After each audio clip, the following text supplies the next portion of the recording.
Prince, having spoken to you via email, I know that you and people around the world, and especially people who call Nigeria home, are particularly concerned about the influence of Boko Haram in northeast Nigeria especially. And we certainly saw a spike in violence towards the election, with ballot papers being destroyed.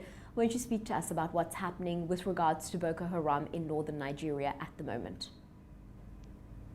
You know, I was giving an interview weeks leading to the elections, and you know, all the interview I gave, I kept on harping on the need to curb the insurgency of Boko Haram.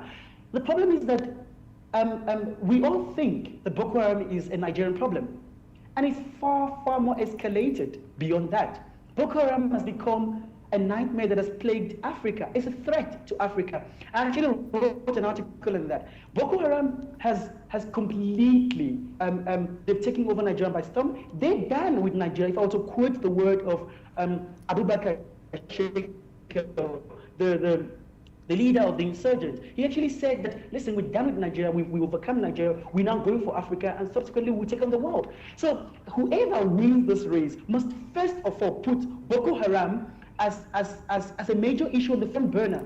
Boko Haram, I lack words to actually tell you the degree of impact. You only have to go to northeastern Nigeria to see for yourself the degree of carnage that happens in that country on a daily basis. Women and children are being slaughtered in the most cruel manner. It's horrible. It's terrific. And I'm scared. I'm very worried that we're handling Boko Haram as a very mild organization. But these guys are militants who have grown, who are getting funding. We've had rumors that they've been funding internationally. We've had rumors that even this current opposition is being funded by Boko Haram. They're funding Boko Haram rather. So the insurgency of Boko Haram has escalated to the point that it has become a global threat, not just an African threat, in fact. It has become a global threat.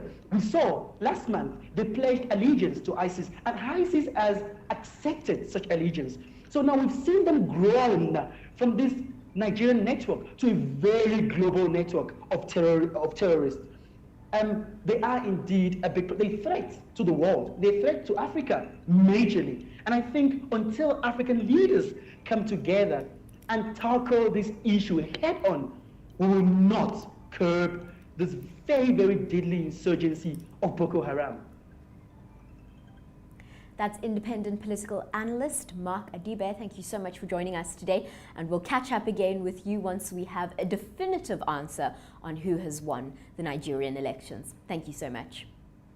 Thank you very, very much. We're certainly looking forward to it. This is the closest race Nigeria has ever been to. We are sitting down with keen interest because, I mean, this election is critical. It's key. Whoever takes on the reign now will tell us where Africa's largest economy will be going in the next 4 to 5 years from now. So it's a very, very key election. And so far, I must commend Nigeria for the report we've seen so far. There hasn't been widespread violence. But anyway, we're looking forward to it, and our fingers are crossed. Our fingers are really crossed.